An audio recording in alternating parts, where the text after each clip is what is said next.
Hi, I'm John Sherman from New York. I had a question. It obviously sounds like you think very highly of Abraham Lincoln.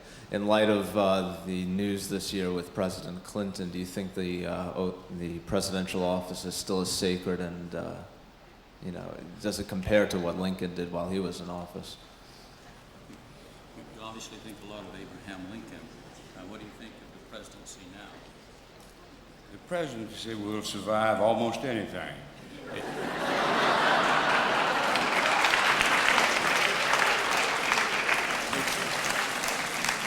It survived U.S. Grant, survived Harding, survived Nixon, even survived Coolidge.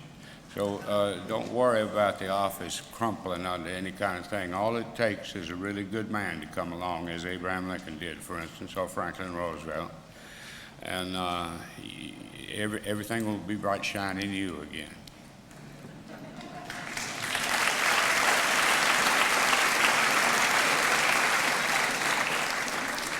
Hi, I'm Andrea Peterson, and I'm from Williamsburg, Virginia. And this is kind of a huge question. It would probably take more than the time you have to answer. But I was wondering what you feel is the most important thing that we as the people of America could learn from the Civil War.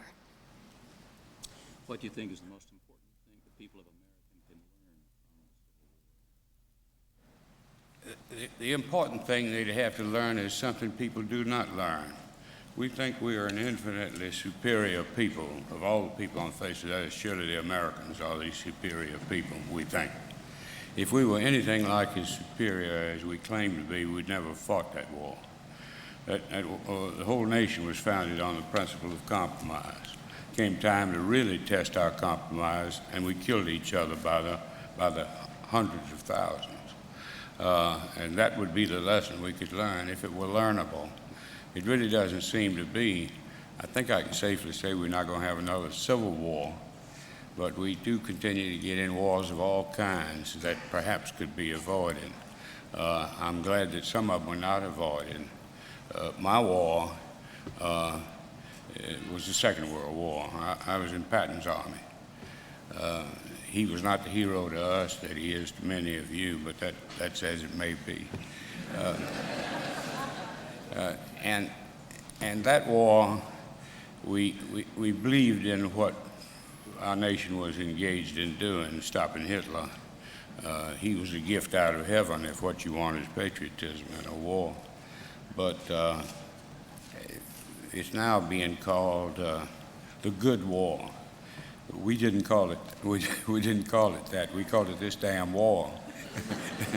And it's funny how things get glozed over and brushed up, but in the eyes of history, it was indeed a good war, since the right people won and the worst people lost.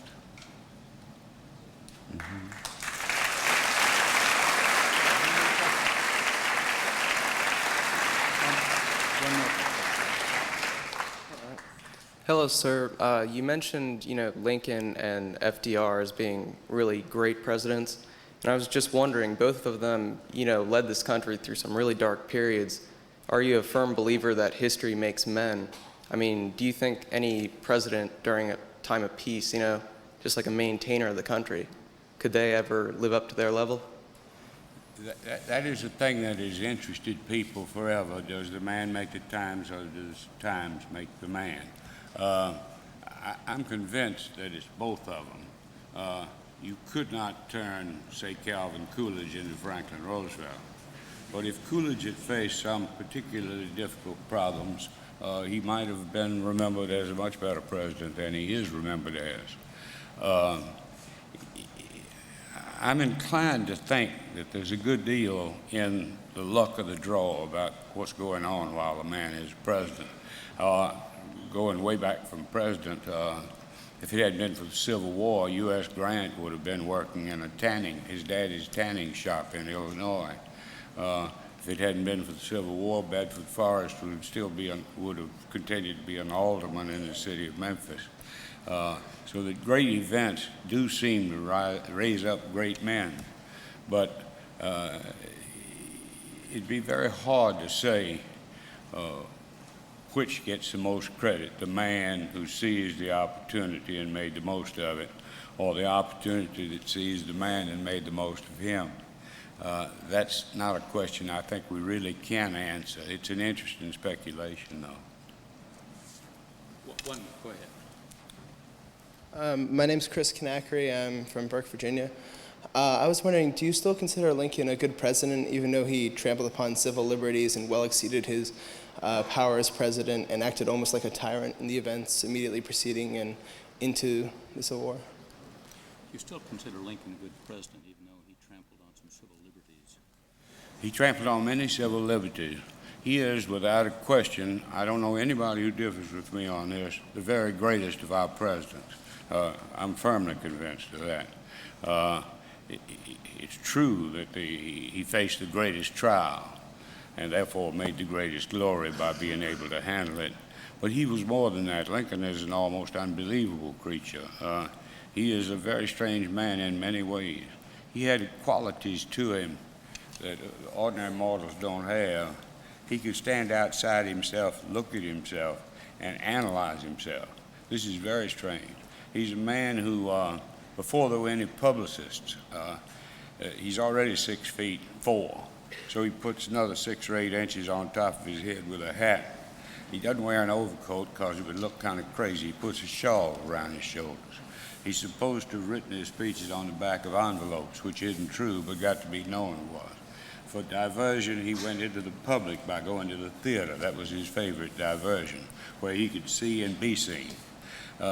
Lincoln will take any amount of analysis you want to devote to him, and you always wind up with not only admiration, but an incredulity that such a person could ever have had so many talents. And above all, he is one hell of a writer. He's knocking at the door of Mark Twain or any other American writer you know. Wasn't it his foremost duty as the president to uphold the Constitution? Wasn't that his foremost duty as president? And he completely destroyed a lot of, with the suspension of habeas corpus and imprisonment of all his political enemies. And does the ends justify the means in that case? Upheld the Constitution as his foremost responsibilities instead of violating habeas corpus and other constitutional rules? He claimed he did uphold the Constitution, but he said that the Constitution was flexible enough to be used in certain ways during certain crises. He believed, for instance, that he could break a rule by giving the governor of Indiana money before Congress ever reassembled, really giving him very large amounts of money to raise troops with. He claimed that in an emergency, there's room enough around the Constitution to move decisively. He claimed the suspension of habeas corpus was necessary to protect the country. Habeas corpus exists for that purpose, and he used it. There was a lot of criticism. Jefferson Davis used it a couple of times. He excoriated Lincoln for using it, then had to do it himself. But there are many things Lincoln did. For instance, the secession of West Virginia from Virginia was criticized. If he's against secession, how does he let West Virginia become a state so he can get the electoral votes? Lincoln's answer to that was secession for the Union is not secession against the Union. When I said he was slippery, I wasn't joking. But he always was on the mark. He knew what he was doing. He knew how much pressure to apply before the thing broke.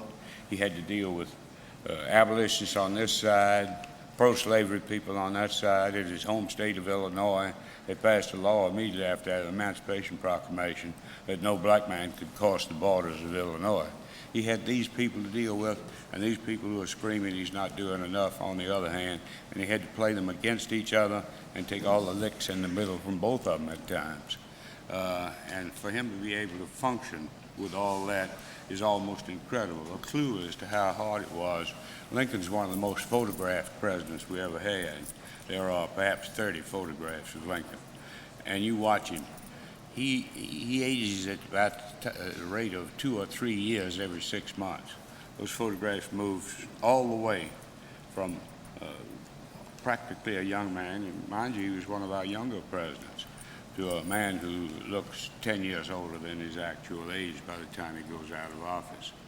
His last picture is the only one where there's a trace of a smile.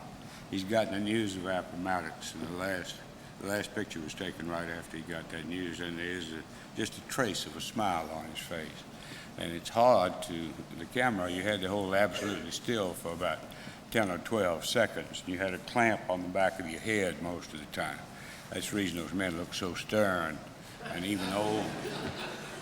They're great portraits, though. They ought to try doing that again. I think that's all the time. Good. I've enjoyed being with you.